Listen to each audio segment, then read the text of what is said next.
Hello guys, welcome to Aries and so എൻ്റെ സൗണ്ടിന് ചെറിയൊരു പ്രശ്നം കേട്ടോ, എനിക്ക് പനിയാണ്. അപ്പോൾ ഞാൻ പറയാൻ വന്നത്, ഈ സ്ഥലമല്ലേ ഈ കാണുന്ന ഈ പച്ചപ്പ് നിറഞ്ഞ പുഞ്ച വയലോര പ്രദേശം, ഇതെൻ്റെ വീടിൻ്റെ തൊട്ടടുത്താണ്.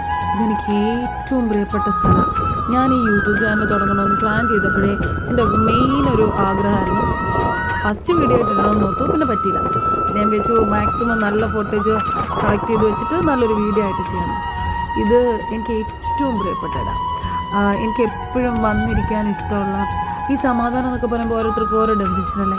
ചില ആളുകൾക്ക് അത് ചില ആൾക്കാരിലാവാം, നമുക്ക് ഏറ്റവും വേണ്ടപ്പെട്ടവരിലാവാം, അതല്ലെങ്കിൽ ചില സിറ്റുവേഷൻ ആവാം, ചില സ്ഥലമാവാം. എന്നെ സംബന്ധിച്ചും എനിക്ക് സമാധാനം തരുന്നൊരു സ്ഥലമായിരുന്നു ഇവിടെ.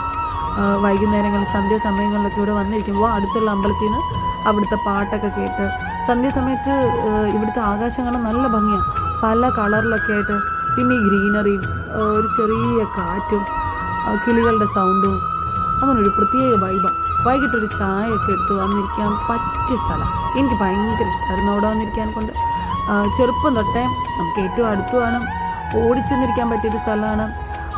ഒരു മനസ്സിലൊരു വിഷമം ഉണ്ടാകുമ്പോഴോ അല്ലെങ്കിൽ ഒരു സന്തോഷം ഉണ്ടാകുമ്പോഴോ ഒക്കെ നമുക്കൊന്ന് മാറിയിരിക്കണം എന്ന് തോന്നുന്ന സമയത്ത്, അല്ലെങ്കിൽ പല മേജർ ഡിസിഷൻ എടുക്കുന്നതിന് മുമ്പ് ഒന്നിരുന്ന് ആലോചിക്കണം, നമുക്ക് കൂടുതലായിട്ട് ഡിസ്കസ് ചെയ്യാൻ, അങ്ങനെ ഇൻട്രാക്ട് ചെയ്യാൻ അധികം ആൾക്കാർ എൻ്റെ ചുറ്റും ഉണ്ടായിരുന്നില്ല മുന്നും.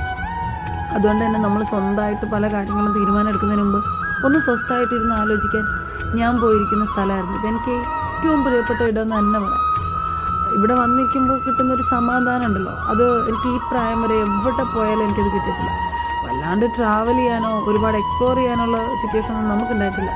അതുകൊണ്ട് തന്നെ നമുക്ക് ഏറ്റവും സന്തോഷം തരുന്ന, പ്രത്യേകിച്ച് എന്നെപ്പോലുള്ള നാട്ടുപുറക്കാർക്ക് ഇത് കുറച്ചുകൂടി റിലേറ്റ് ചെയ്യാൻ പറ്റുമെന്ന് എനിക്ക് തോന്നുന്നുണ്ട്.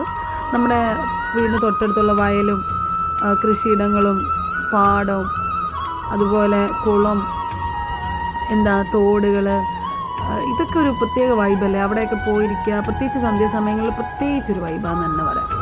അങ്ങനെ എൻ്റെ കുട്ടിക്കാലത്തിൻ്റെ മേജർ മെമ്മറീസ് ഉറങ്ങിക്കിടക്കുന്ന ഒരു പ്ലേസാണിത്. ഇത് നിങ്ങൾക്ക് കൂടി കാണിച്ചു തരണം എന്നുള്ളത് എൻ്റെ യൂട്യൂബ് ചാനൽ പ്ലാനിങ് തുടങ്ങിയപ്പോൾ തൊട്ടുള്ളൊരു ആഗ്രഹമായിരുന്നു. ഇതിപ്പോഴാണ് സാധിച്ചത്. ഈ വെക്കേഷനൊക്കെ ആയിക്കഴിഞ്ഞാൽ ഇവിടെ ഒരു ഭയങ്കര വൈബ് തന്നെ. പിള്ളേർ സെറ്റെല്ലാം ഫുൾ ടൈം ഇവിടെ ആയിരുന്നു, പട്ടം പറത്താനും അതുപോലെ ഈ തോട്ടിൽ വെള്ളമൊക്കെ ഉണ്ടാവും ആ ടൈമിൽ അതിൽ കളിക്കാനും ഒക്കെ ആയിട്ട് ഫുൾ ടൈം. ആ കൃഷിയുള്ള സമയത്ത് അല്ലാത്തപ്പോഴല്ല. എന്നെപ്പോലുള്ള നാട്ടുമ്പുറംകാർക്ക് ഇത് ഭയങ്കരമായിട്ട് റിലേറ്റ് ചെയ്യാൻ പറ്റുന്നുണ്ടെന്ന് എനിക്ക് തോന്നുന്നുണ്ട്. നമ്മളിനി എവിടെ തന്നെ പോയാലും, പഠിക്കാനോ ജോലിക്കോ പുറത്ത് എവിടെ പോയാലും നമുക്ക് നമ്മുടെ നാട്ടിലേക്ക് തിരിച്ചു വരണമെന്ന് നമ്മൾ മാടി വിളിക്കുന്ന ഒരിടം. അതാണ് എനിക്ക് എൻ്റെ പ്രിയപ്പെട്ട എൻ്റെ നാട്.